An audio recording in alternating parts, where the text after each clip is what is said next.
और तुम सड़क पर ही धूल फांकते रहोगे और जब मलाई खाने का समय आएगा तो मेरा शहजादा मौजूद है। तो जो हुआ है, इन लोगों ने लोकतंत्र का मखौल बना दिया है और ये बहुत गलत हो रहा है जी। एनडीए का जो पाखंडपूर्ण रवैया है परिवारवाद पर, वो रवैया उजागर हो गया है। जो बिहार की जनता है वो जाति के नाम पर गुंडे मवालियों को हीरो बना देती है। तो पाखंडपूर्ण रवैया मैंने इसलिए कहा क्योंकि जो एनडीए वाले हैं, भाजपा हो जदयू हो, ये लोग सब पानी पी पी कर कोसते हैं परिवारवाद को। उपेंद्र कुशवाहा को लगता है कि दुनिया की सारी अकल उन्हीं के पास है, बाकी सारे लोग बेवकूफ़ हैं। पैंट शर्ट पहने एक नौजवान अवतरित हुए, उसके बाद उन्होंने शपथ ली, खुसुर पुसुर शुरू हो गई। लोगों ने कहा कि ये भाई किस खेत की मूली हैं, कहाँ से आए हैं। थोड़ी देर बाद पता चला कि ये उपेंद्र कुशवाहा के खेत की मूली है। जिस जय शाह को ढंग से क्रिकेट का बल्ला भी नहीं पकड़ने आता है, वो क्रिकेट कंट्रोल बोर्ड पर कब्जा करके बैठा हुआ है, इसलिए क्योंकि वो अमित शाह का सपूत है। पलटू राम एकदम मोदी के चरणों में लौटते नजर आते हैं। उपेंद्र कुशवाहा जैसे लोग शर्म निरपेक्ष नेता है ना। मैं तो धर्म निरपेक्ष हूँ, कुशवाहा जी शर्म निरपेक्ष है। शर्म हया छोड़ के राजनीति करते हैं। सबको पता है इसकी जमीन तो देखिए जून महीने में ही तैयार कर ली थी चुनाव आयोग ने, वोट चोरी की जमीन। द इंडिया टॉप देख रहे हैं आप, मैं हूं शशांक। बिहार विधानसभा चुनाव का परिणाम सामने आ चुका है, लेकिन बिहार की राजनीति में एक बार फिर परिवारवाद का मुद्दा जोरों पर है। आपको बता दें कि उपेंद्र कुशवाहा के बेटे दीपक प्रकाश ना ही एमएलए हैं और ना ही एमएलसी हैं, फिर भी उन्हें मंत्री बिहार सरकार में बना दिया गया है। आपको बता दें कि दीपक प्रकाश को बिहार सरकार में पंचायती राज का मंत्री बनाया गया। उनके पास किसी भी प्रकार का कोई भी राजनीतिक, ना ही पहले से कुछ कैरियर था राजनीति में और ना ही उनके पास कुछ भी राजनीति का एक्सपीरियंस है, फिर भी उन्हें जो है मंत्री बना दिया गया है। एनडीए बार बार यह कहते हुए नजर आती है कि महागठबंधन खास करके राजद पे कि वो परिवारवाद करती है, लेकिन उपेंद्र कुशवाहा के इस काम पर वो अभी तक चुप है और कुछ नहीं बोल रही है। इसी मुद्दे पर बात करने के लिए अभी हमारे साथ है अमिताभ दास जी। तो आइए बात करते हैं और पूरी मामला को समझने की कोशिश करते हैं। सर, जिस प्रकार से उपेंद्र कुशवाहा के बेटे को मंत्री बना दिया गया है, पहले से वो राजनीति में थे भी नहीं, वो ना ही एमएलए थे ना ही एमएलसी थे, फिर भी उन्हें मंत्री बना दिया गया, कैसे देखते हैं?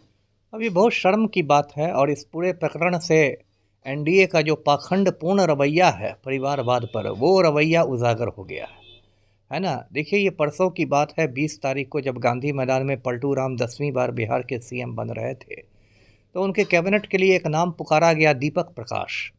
तो वहाँ लोग गांधी मैदान में लोग एक दूसरे का मुंह देखने लगे कि भाई ये कौन शख्स है, इनका ना नाम जानते हैं ना चेहरे से पहचानते हैं। फिर एक पैंट शर्ट पहने एक नौजवान अवतरित हुए, उसके बाद उन्होंने शपथ ली, खुसुर पुसुर शुरू हो गई। लोगों ने कहा कि ये भाई किस खेत की मूली हैं, कहाँ से आए हैं। थोड़ी देर बाद पता चला कि ये उपेंद्र कुशवाहा के खेत की मूली है ना। उपेंद्र कुशवाहा के शहजादा हैं, सपूत हैं, और इतने बड़े सपूत हैं कि ना एमएलए हैं ना एमएलसी हैं, लेकिन सीधे पैराशूट से उतर गए हैं, कैबिनेट मिनिस्टर बन गए हैं। और कल उनको पंचायती राज विभाग दे दिया गया, आज उन्होंने पदभार भी ग्रहण कर लिया। तो पाखंडपूर्ण रवैया मैंने इसलिए कहा क्योंकि जो एनडीए वाले हैं, भाजपा हो जदयू हो, ये लोग सब पानी पी पी कर कोसते हैं परिवारवाद को, और परिवारवाद के बहाने ये कांग्रेस को, राजद को निशाना बनाते रहते हैं। जब राहुल गांधी राजनीति करते हैं तो ये छाती पीटने लगते हैं कि परिवारवाद हो रहा है, परिवारवाद हो रहा है। जब तेजस्वी यादव राजनीति करते हैं तो परिवारवाद हो रहा है, परिवारवाद। अरे आप क्या कर रहे हैं? और ये पहली बार नहीं हुआ है। जो तड़ी पार होम मिनिस्टर हैं इस देश के, अमित शाह, उनका बेटा Jay Shah cricket control board पर काबिज है। जिस जय शाह को ढंग से क्रिकेट का बल्ला भी नहीं पकड़ने आता है, वो क्रिकेट कंट्रोल बोर्ड पर कब्जा करके बैठा हुआ है, इसलिए क्योंकि वो अमित शाह का सपूत है। तो वो क्या, वो परिवारवाद नहीं है? और ऐसे सैकड़ों उदाहरण भरे हुए हैं। अब देखिए, उपेंद्र कुशवाहा जो राष्ट्रीय लोक मोर्चा के अध्यक्ष हैं, जो बीजेपी की सहयोगी पार्टी है, वो राज्यसभा एमपी बने हुए हैं। उनकी पत्नी जो है स्नेहलता, वो विधायक बनी हुई हैं। और ये जो बेटा है दीपक प्रकाश, ये पंचायती राज मंत्री है। अभी चर्चा चल रही है कि जो दीपक प्रकाश की पत्नी है साक्षी मिश्रा, कल को उनको भी कोई पद मिल ही जाएगा महिला आयोग में, या कहीं मेंबर बन ही जाएंगी, वही क्यों पीछे रहे। और जो एक आम बिहारी है बीपीएससी का अभ्यर्थी, वो बेरी रोड पर लाठी से कुटा रहा है। तो ये है, और इस तरह से उपेंद्र कुशवाहा ने अपनी पार्टी के कार्यकर्ताओं का भी अपमान किया है। पार्टी के कार्यकर्ताओं को बता दिया है कि तुम लोग बस दरी उठाने और दरी बिछाने के लिए ही लायक हो, तुम्हारी ज़िंदगी निकल जाएगी दरी उठाने और दरी बिछाने में, और तुम सड़क पर ही धूल फांकते रहोगे, और जब मलाई खाने का समय आएगा तो मेरा शहजादा मौजूद है। तो जो हुआ है, इन लोगों ने लोकतंत्र का मखौल बना दिया है और ये बहुत गलत हो रहा है जी। उपेंद्र कुशवाहा के बेटे से जब पत्रकार ने पूछा कि आपको डायरेक्ट मंत्री क्यों बना दिया गया, तो उनका साफ तौर पर कहना था कि ये सवाल आप मेरे पिता जी से जाकर पूछिए। तो इसको कैसे देखते हैं? अब पिताजी से पूछे, गोदी के बच्चे हैं क्या, दूध पीते बच्चे हैं क्या, माननीय मंत्री हैं, है ना, तो वो पिताजी से पूछ के काम करेंगे, फाइलों पर हस्ताक्षर पिताजी या माताजी से पूछ के करेंगे। ये तो सीधा सीधा बात है कि वो टाल रहे हैं, वो सच का सामना नहीं करना चाह रहे हैं। तो पिताजी से पिताजी से पूछने जाएंगे तो वो बोलेंगे कि आप इनकी माताजी से पूछिए, माताजी से पूछिएगा तो कहेंगे कि मौसी से पूछिए, मौसी कहेंगे कि फुआ से पूछिए। तो ये तो आप सच का सामना नहीं करना चाह रहे हैं, तो ये आप इसको बोलचाल की भाषा में फेंका फेंकी कहते हैं, है ना जी। उपेंद्र कुशवाहा से जब पूछा गया तो उनका साफ तौर पर कहना था कि अगर कोई दूसरे आदमी को बनाएंगे तो बीच में ही पार्टी छोड़कर चला जाएगा, इसी कारण हमने अपने बेटे को बनाया। इसको कैसे देखते हैं? क्या बात है, क्या बात है। देखिए ये तो बहुत क्या मैं कहूँ, कुतर्क है, थोथी दलील है। उपेंद्र कुशवाहा को लगता है कि दुनिया की सारी अकल उन्हीं के पास है, बाकी सारे लोग बेवकूफ़ हैं जो ऐसी मूर्खतापूर्ण बात करें। अगर ऐसी बात है तो आप परिवारवाद का नहीं विरोध कीजिए। अब तो सोनिया गांधी भी कह सकते हैं कि मुझे राहुल गांधी पर ही विश्वास है, बाकी आदमी पार्टी छोड़ देंगे। लालू कह सकते हैं कि मुझे तेजस्वी पर ही विश्वास है, बाकी लोग पार्टी छोड़ देंगे। तो दूसरी पार्टियों में आप परिवारवाद पर इतना क्यों हंगामा करते हैं? ये सब देखिए, उपेंद्र कुशवाहा जैसे लोग शर्मनिरपेक्ष नेता है ना। मैं तो धर्मनिरपेक्ष हूँ, कुशवाहा जी शर्मनिरपेक्ष है। शर्म हया छोड़ के राजनीति करते हैं और फिर बेशर्मों की तरह, निर्लज्ज लोगों की तरह बात कर रहे हैं। अरे सीधा सीधे कहिए कि मैं परिवारवाद का नंगा नाच कर रहा हूँ, मुझे आम आदमी से कोई मतलब नहीं है, मुझे बस अपने परिवार की चिंता है। सीधे कहिए। ये लोहिया, कर्पूरी या जयप्रकाश की ओट में क्या छिप रहा है जी। एनडीए को इस बार इतनी भारी जो बहुमत मिली है उसको कैसे देखते हैं? वोट चोरी है, वोट डकैती है, पूरा हिंदुस्तान एक ही तरीके से देख रहा है ना। आप सोशल मीडिया पर जाइए, चुनाव आयोग का नाम चूना आयोग पड़ गया है। लोग कह रहे हैं कि इस बार जनादेश नहीं ज्ञानादेश मिला है। ये ज्ञानेश कुमार का आदेश है, सबको पता है। इसकी ज़मीन तो देखिए, जून महीने में ही तैयार कर ली थी चुनाव आयोग ने वोट चोरी की ज़मीन, जब एसआईआर की घोषणा की गई थी, स्पेशल इंटेंसिव रिवीजन, जिसको हिंदी में कहते हैं विशेष गहन पुनरीक्षण। और एसआईआर को सुप्रीम कोर्ट में चुनौती भी दी गई, 11 याचिकाएं दायर की गई, लेकिन सुप्रीम कोर्ट से भी देश को बहुत निराशा हुई है। सुप्रीम कोर्ट सिर्फ तारीख पर तारीख देता रहा, कोई फैसला नहीं आया। और एसआईआर के अधीन 65 लाख मतदाताओं के नाम वोटर्स लिस्ट से काट दिए गए, और ज़्यादातर ऐसे मतदाताओं के नाम काटे गए जो पारंपरिक रूप से महागठबंधन को वोट देते थे, मतलब जो गरीब लोग हैं, अल्पसंख्यक हैं, दलित बहुजन हैं।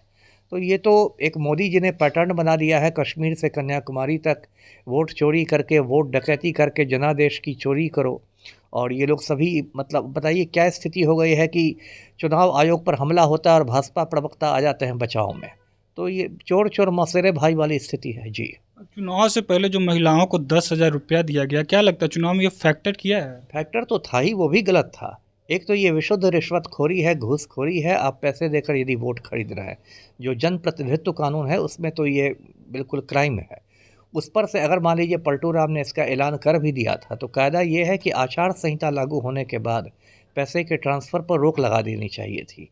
लेकिन जो ज्ञानेश कुमार है, चूँकि खुद बीजेपी के एजेंट हैं, इसलिए आचार संहिता के बाद भी जो पैसा का ट्रांसफ़र हो रहा था महिलाओं के खाते में, उस पर कोई रोक नहीं लगाई गई। चुनाव के एक रोज़ पहले तक पैसे आते रहे। तो ये बिल्कुल मखौल है, आपकी जो आचार संहिता है वो लाचार संहिता बन गई है जी। सम्राट चौधरी को बिहार का गृह मंत्री बना दिया गया है। पिछले कई वर्षों से नीतीश कुमार गृह मंत्रालय अपने पास रखे हुए थे, तो क्या लगता है बीजेपी का बढ़त बना रही है गठबंधन में? बिल्कुल साफ है, अब लगना क्या है, अब तो वो पलटू राम एकदम मोदी के चरणों में लुटते नजर आते हैं। देखिए, गृह विभाग को महत्वपूर्ण विभाग माना जाता है, क्योंकि पुलिस विभाग, जेल विभाग, ये सब उसी के अधीन होते हैं। और पलटू राम मोटा मोटी 20 बरस से बिहार के सीएम हैं, तो कभी उन्होंने किसी दूसरे को गृह मंत्रालय नहीं दिया, हमेशा अपने पास रखते थे। लेकिन इस बार नरेंद्र मोदी और अमित शाह ने पलटू राम को हुक्म दिया, और पलटू राम को मानना पड़ा कि गृह मंत्रालय भाजपा के कोटे में जाएगा, और सम्राट चौधरी होम मिनिस्टर बन गए। और ये भी कितना बड़ा मजाक है कि सम्राट चौधरी, जो खुद एक नरसंहार के आरोपित हैं, उनको होम मिनिस्टर बनाया गया है। सम्राट चौधरी ने 1995 में 7 लोगों का खून किया था, और इस पर तारापुर थाना कांड संख्या 44/95 दर्ज हुआ था मुंगेर जिला में। उसमें सम्राट चौधरी ने जेल की हवा भी खाई थी। बाद में इनके वकील ने एक फर्जी प्रमाण पत्र जमा किया था अदालत में, और उसमें बताया गया था कि हत्याकांड के समय सम्राट चौधरी नाबालिग थे, और इसी आधार पर उनको जमानत मिल गई थी। बाद में पता चला कि वो प्रमाण पत्र भी झूठा था। तो क्या कानून का मजाक है कि नरसंहार का आरोपी जाली प्रमाण पत्र पर जमानत पर बाहर आता है और बिहार का होम मिनिस्टर बन जाता है। जी। अनंत सिंह जेल में रह के चुनाव जीत गए, उन पर मर्डर का चार्ज लगा था, फिर भी वो चुनाव जीत गए, कैसे देखते हैं? अब ये तो देखिए जनता की गलती है ना। बिहार की जनता के, अब मैं क्या कहूँ, मानसिकता सड़ गई है।